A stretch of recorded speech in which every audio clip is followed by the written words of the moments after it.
ಅವ್ರ ಜೊತೆಗೆ ಇದರಲ್ಲಿ ಪಾರದರ್ಶಕತೆ ಇರಬೇಕು. ಯಾವುದೇ ರೀತಿ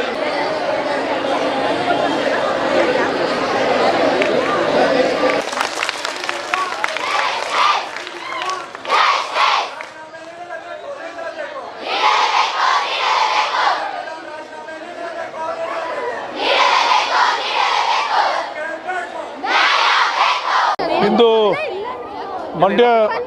ಮಂಡ್ಯ ನಗರದಲ್ಲಿರುವಂಥ ಹಲವಾರು ಶಿಕ್ಷಣ ಸಂಸ್ಥೆಯಿಂದ ಯುವಕರು ಯುವತಿಯರು ಇವತ್ತು ಏನು ನೀಟ್ ಮೆಡಿಕಲ್ ವಿದ್ಯಾರ್ಥಿಗಳಿಗೆ ನಡೆಸುವಂಥ ಪರೀಕ್ಷೆಯಲ್ಲಿ ಏನು ಅನ್ಯಾಯ ಆಯಿತು ಅದನ್ನು ಖಂಡಿಸಿ ಇವತ್ತು ಮಂಡ್ಯ ಸಂಜಯ್ ಸಕ್ರ ವೃತ್ತದಿಂದ ಇಲ್ಲಿವರೆಗೂ ಕೂಡ ನಾವು ಪ್ರತಿಭಟನೆಯನ್ನು ಒಂದು ಮೆರವಣಿಗೆ ಮಾಡುವ ಮುಖಾಂತರ ಇಡೀ ಯುವ ಸಮೂಹಕ್ಕೆ ಅದನ್ನು ಅರಿವು ಮೂಡಿಸುವ ಮುಖಾಂತರ ಇವತ್ತು ಪ್ರತಿಭಟನೆಯನ್ನು ನಮ್ಮ NSY ವಿದ್ಯಾರ್ಥಿ ಕಾಂಗ್ರೆಸ್ ಘಟಕದಿಂದ ಇವತ್ತು ಹಮ್ಮಿಕೊಂಡಿದ್ವಿ.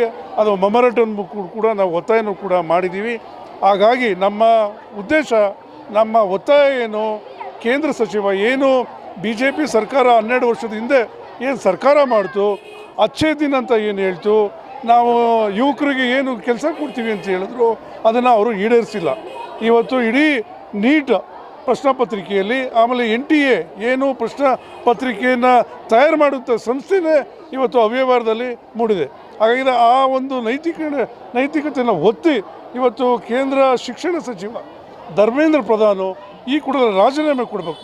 ಇದು ಘಟನೆಯಾಗಿ 23ನೇ ಇಸ್ವಿಲೂ ಕೂಡ ಆಗಿತ್ತು, ಈಗಲೂ ಕೂಡ ಆಗಿದೆ. ಇಷ್ಟು ವರ್ಷ ಆದರೂ ಕೂಡ ಅವರನ್ನೇ ಶಿಕ್ಷಣ ಸಚಿವರಾಗಿ ಮುಂದುವರಿಸ್ತಾ ಇರೋದು ಇದು ಭಾಳ ಅಕ್ಷಮ ಅಪರಾಧ ಅಂತ ಈ ಸಂದರ್ಭದಲ್ಲಿ ನಾವು ಹೇಳ್ತಾ ಈ ಕೂಡಲೇ ಇದು ರಾಜೀನಾಮೆ ಕೊಡಬೇಕು. ನಮ್ಮ ರಾಹುಲ್ ಗಾಂಧಿ, ನಮ್ಮ ರಾಜ್ಯ, ನಮ್ಮ ದೇಶದ ಲೋಕಸಭೆಯ ವಿರೋಧ ಪಕ್ಷ ನಾಯಕರ ರಾಹುಲ್ ಗಾಂಧಿಯವರು ಕೂಡ ಇದೇ ಜೂನ್ 25ರಿಂದ ವಿದ್ಯಾರ್ಥಿಯ ಕೂಗು ಎನ್ನುವ ಒಂದು ಶೀರ್ಷಿಕೆ ಅಡಿಯಲ್ಲಿ ಇವತ್ತು ಹೋರಾಟನ ಹಮ್ಮಿಕೊಂಡಿದೆ. ಅದು 40 ದಿನಗಳ ಕಾಲ ಜೂನ್ 25ರಿಂದ ಮುಂದಿನ ತಿಂಗಳು 29 ಕೂಡ ಆ ಹೋರಾಟ ನಡೆದಿದೆ.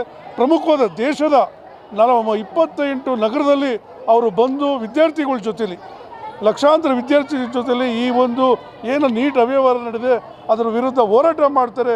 ಈ ಸಂದರ್ಭದಲ್ಲಿ ನಮ್ಮ ಕರ್ನಾಟಕ ಕೂಡ ಬೆಂಗಳೂರು ಕೂಡ ಬರ್ತಾರೆ ಅಂತ ಈ ಸಂದರ್ಭದಲ್ಲಿ ಹೇಳ್ತಾ ಈ ಕೂಡಲೇ ಧರ್ಮೇಂದ್ರ ಪ್ರಧಾನ್ ಶಿಕ್ಷಣ ಸಚಿವರು ರಾಜೀನಾಮೆ ಕೊಡಬೇಕು ಅಂತ ನಮ್ಮೆಲ್ಲರ ಒತ್ತಾಯ. ವತಿಯಿಂದ ಜಿಲ್ಲಾಧ್ಯಕ್ಷರಾದಂಥ ಮಂಜೂರವ್ರ ನೇತೃತ್ವದಲ್ಲಿ ಸಾವಿರಾರು ವಿದ್ಯಾರ್ಥಿಗಳು ಸೇರಿ ಇವತ್ತು ಜಿಲ್ಲಾಧ್ಯಕ್ಷರಿಗೆ ಇವತ್ತು ಮನೆಯನ್ನು ಕೊಟ್ಟಿದ್ದೀವಿ. ನಾವು ಕೊಟ್ಟಿರ್ತಕ್ಕಂಥ ಮನವಿಯ ಮುಖ್ಯ ಉದ್ದೇಶ, ಹೋರಾಟದ ಉದ್ದೇಶ ಏನಂತಂದರೆ, ಏನು ನೀಟ್ ಎಕ್ಸಾಮ್ನ ಹಗರಣ ಆಗಿದೆ, ಲಕ್ಷಾಂತರ ವಿದ್ಯಾರ್ಥಿಗಳು ಪ್ರಾಣವನ್ನು ಕಳ್ಕೊಂಡಿದ್ದಾರೆ, ಲಕ್ಷಾಂತರ ವಿದ್ಯಾರ್ಥಿಗಳು ಇವತ್ತು ವಂಚಿತರಾಗಿದ್ದಾರೆ, 28ಕ್ಕೂ ಹೆಚ್ಚು ವಿದ್ಯಾರ್ಥಿಗಳು ಪ್ರಾಣವನ್ನು ಕಳ್ಕೊಂಡಿದ್ದಾರೆ. ಇದೆಲ್ಲವನ್ನು ವಿರೋಧಿಸಿ ನಾವು ಇವತ್ತು ನೀಟ್ ಒಂದು ಎಕ್ಸಾಮ್ನ ಸ್ಕ್ಯಾಂಡಲ್ನ ವಿರೋಧಿಸಿ ನಾವು ಇವತ್ತು ಪ್ರತಿಭಟನೆ ಮಾಡ್ತಾಯಿದ್ದೀವಿ. ಏನು ಕೇಂದ್ರ ಸರ್ಕಾರ ಒಂದು ನೀಟ್ ಪೇಪರ್ನ ಅವರು ಲೀಕ್ ಆಗದ ರೀತಿ ಎಕ್ಸಾಮ್ ನಡೆಸೋಕ್ಕೆ ಅವರಿಗೆ ತಾಕತ್ತಿಲ್ಲ ಅಂದಮೇಲೆ ದೇಶದ ರಕ್ಷಣೆ ಏನು ಮಾಡ್ತಾರೆ? ಅವರು ದೇಶದ ಗಡಿ ಭಾಗನ ಯಾವ ರೀತಿಯ ರಕ್ಷಣೆ ಮಾಡ್ತಾರೆ? ಇದು ನಮಗೆ ಇವತ್ತು ಮನಸ್ಸಲ್ಲಿ ಇವತ್ತು ಬರ್ತಕ್ಕಂಥ ಒಂದು ನಮ್ಮ ಕಾರಣ ಇದಾಗಿದೆ. ಅದರಿಂದ ಏನು ನೀಟ್ ಎಕ್ಸಾಮ್ನ ಸ್ಕ್ಯಾಮ್ ಆಗಿದೆ ಅದನ್ನು ವಿರೋಧಿಸಿ UPSC ಯಾವ ಥರ ಒಂದು ಸಪ್ರೇಟ್ ಒಂದು ಬೋರ್ಡ್ ಇದೆ, ಅದೇ ರೀತಿಯಲ್ಲಿ UPSCಗೆ ಸಪ್ರೇಟ್ ಬೋರ್ಡ್ ಇರೋ ಥರ ನೀಟ್ ಎಕ್ಸಾಮ್ಗೂ ಸಹ ಒಂದು ಸಪ್ರೇಟ್ ಒಂದು ಬೋರ್ಡ್ ಆಗಬೇಕು. ಅದಕ್ಕೊಂದು ಸಪ್ರೇಟ್ ಒಂದು ಅಡ್ಮಿನಿಸ್ಟ್ರೇಷನ್ ಫಾರ್ಮ್ ಆಗಬೇಕು. ಅವರೊಂದು ಮುಖಾಂತರ ನೀಟ್ ಎಕ್ಸಾಮ್ನ ಮಾಡಬೇಕು. ಇಲ್ಲ ಅಂತಂದರೆ ಆ ರಾಜ್ಯಗಳಿಗೆ CT ಮುಖಾಂತರ ಅವರು ಅಭ್ಯರ್ಥಿಗಳನ್ನ ಆಯ್ಕೆ ಮಾಡುವಂಥ ಒಂದು ಸ್ವತಂತ್ರವನ್ನು ಕೊಡಬೇಕು. ಆ ರಾಜ್ಯಕ್ಕೆ ಒಂದು ಫ್ರೀಡಮನ್ನು ಕೊಡಬೇಕು ಅಂತ ನಮ್ಮ ಮುಖ್ಯ ಮನವಿ. ಅದರಿಂದ ದೇಶಾದ್ಯಂತ ರಾಹುಲ್ ಗಾಂಧಿ ಅವರ ನೇತೃತ್ವದಲ್ಲಿ ಛಾತ್ರೋಂಕೆ ಗೂಂಜ್ ಅಂತಕ್ಕಂಥ ಕಾರ್ಯಕ್ರಮನ ಅಧ್ಯಕ್ಷತೆಯಲ್ಲಿ ನಾವು ಒಂದು ಕಾರ್ಯಕ್ರಮ ಮಾಡ್ತಿದ್ದೀವಿ. ಇದು ಮಂಡ್ಯದಲ್ಲಿ ಶುರುವಾಗಿ ಇವತ್ತು ರಾಜ್ಯಾದ್ಯಂತ ಎಲ್ಲ ಜಿಲ್ಲೆಗಳು ನಡೀತಾ ಇದೆ, ರಾಷ್ಟ್ರವ್ಯಾಪಿ ಎಲ್ಲ ರಾಜ್ಯದಲ್ಲಿ ನಡೀತಾ ಇದೆ ಅಂತ ಹೇಳಕ್ಕೆ ಬಯಸ್ತೀನಿ ಅಷ್ಟೇ. ರಫೀಕ್ ಅಲಿ, NSY ಉಪಾಧ್ಯಕ್ಷರು, ರಾಜ್ಯ NSY ಕರ್ನಾಟಕ. ಎಲ್ರಿಗೂ ನಮಸ್ಕಾರ. ಇವತ್ತೇನು ದೇಶಾದ್ಯಂತ ನೀಟ್ ಹಗರಣ ದೊಡ್ಡ ಮಟ್ಟದಲ್ಲಿ ಸದ್ದು ಮಾಡಿದೆ.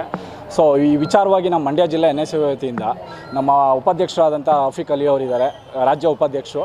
ಸೊ ಜೊತೆಗೆ ನಮ್ಮ ಯೂತ್ ಕಾಂಗ್ರೆಸ್ ಪ್ರಧಾನ ಕಾರ್ಯದರ್ಶಿಯಾದಂಥ ನಮ್ಮ ಮಹೇಶ್ ಅಣ್ಣವರು ಇದ್ದಾರೆ, ನಮ್ಮ ಚಿದುವಣ್ಣವರಿದ್ದಾರೆ, DCC ಪ್ರೆಸಿಡೆಂಟು. ಸೊ ಇವತ್ತು ನಾವು ದೊಡ್ಡ ಮಟ್ಟದಲ್ಲಿ ಬೃಹತ್ ಹೋರಾಟ ಮಾಡಬೇಕು ಅಂತೇಳಿ ಕಾರ್ಯರೂಪಣೆ ಮಾಡಿ ದೇಶಾದ್ಯಂತ ಎಲ್ಲ ಜಿಲ್ಲೆಗಳು, ಎಲ್ಲ ತಾಲೂಕುಗಳು ಮತ್ತು ರಾಜ್ಯಗಳಲ್ಲೂ ಕೂಡ ನಾವು ಹೋರಾಟ ಮಾಡ್ತಿದ್ದೀವಿ. ನೀಟ್ ಒಂದು ಲೀಕ್ ಎಕಾನಮಿಯಾಗಿ ಪರಿಣಮಿಸಿದೆ ಈ ದೇಶದಲ್ಲಿ. ಇದು ದೊಡ್ಡ ವ್ಯಕ್ತಿಗಳಿಂದ, ತಳಮಟ್ಟದ ಬ್ರೋಕರ್ಗಳಿಂದ ಕೂಡ ಪೇಪರ್ ಲೀಕ್ ಆಗಿದೆ. ಅವರು ಇದಕ್ಕೆ NTA ಒಂದು ದೊಡ್ಡ ಮಟ್ಟದಲ್ಲಿ ಇದ್ರ ಜೊತೆ ಸಹಕಾರ ಹೊಂದಿದೆ. ಹಗರಣಕ್ಕೆ NTA ದೊಡ್ಡ ಮಟ್ಟದಲ್ಲಿ ಸಹಕಾರ ಹೊಂದಿದೆ. ಆ ಸಹಕಾರದಿಂದಲೇ ಇವತ್ತು ಪೇಪರ್ ಲೀಕ್ ಆಗಿರೋದು ಒಂದು ಮುಖ್ಯ ಉದ್ದೇಶ. ಸೊ ಹಂಗಾಗಿ ಇದನ್ನು ನೈತಿಕ ಹೊಣೆ ಹೊತ್ತು ರಾಜೇಂದ್ರ ಪ್ರಧಾನ್ ಕೇಂದ್ರ ಶಿಕ್ಷಣ ಸಚಿವರಾದಂಥ ರಾಜೇಂದ್ರ ಪ್ರಧಾನ್ ಅವರು ರಾಜೀನಾಮೆ ನೀಡಬೇಕು. ಇದನ್ನು ನೈತಿಕ ಹೊಣೆ ಹೊತ್ತು ಅದ್ರ ಜೊತೆಗೆ ವಿದ್ಯಾರ್ಥಿಗಳ ಭವಿಷ್ಯದ ಜೊತೆ ಕೇಂದ್ರ ಸರ್ಕಾರ ಇನ್ಯಾವತ್ತೂ ಕೂಡ ಚೆಲ್ಲಾಟ ಆಡಬಾರ್ದು. ನಿಮ್ಮ ಕೈಲಿ ಆಗಿಲ್ಲ, ಯೋಗ್ಯತೆ ಇಲ್ಲ ಅನ್ನೋದಾದರೆ ರಾಜ್ಯಗಳಿಗೆ ನೀವು CET ಕೊಡಿ, ನೀವು ಮಾಡೋಕ್ಕೆ ಹೋಗಬೇಡಿ ನೀಟ್ನ. ಸೊ ಹಂಗಾಗಿ ನಾವು ಇದನ್ನು ಆಗ್ರಹಿಸ್ತೀವಿ. ಇದು ಮುಂದೆ ನೀವು ಏನಾದರೂ ವಿದ್ಯಾರ್ಥಿ ಜೀವನ ಜೊತೆ ಚೆಲ್ಲಾಟ ಆಡೋದಾದರೆ ಎಲ್ಲ ವಿದ್ಯಾರ್ಥಿಗಳು ಸೇರಿ ಈ ದೇಶದ ಭವಿಷ್ಯನ ನಾವೇ ರೂಪಿಸ್ಕೋತೀವಿ. ನೀವು ನಿಮ್ಮ ವಿರುದ್ಧ ಹೋರಾಟ ಮಾಡ್ತೀವಿ. ಇದು ಇಲ್ಲಿಗೆ ನಿಲ್ಲಲ್ಲ ಅಂತ ಹೇಳ್ತಾ ನಾನು DC ಗೆ ಮನವಿ ಕೊಟ್ಟಿದ್ದೀವಿ. ನಾವು ಆಗ್ರಹವನ್ನು ಮಾಡಿದ್ವಿ, ನಾವು ಸುಮಾರು ಬೇಡಿಕೆಗಳನ್ನ. ಸೊ ಎಲ್ರಿಗೂ ಧನ್ಯವಾದಗಳು. ಮಂಜು NSUI ಮಂಡ್ಯ ಡಿಸ್ಟ್ರಿಕ್ಟ್ ಪ್ರೆಸಿಡೆಂಟು.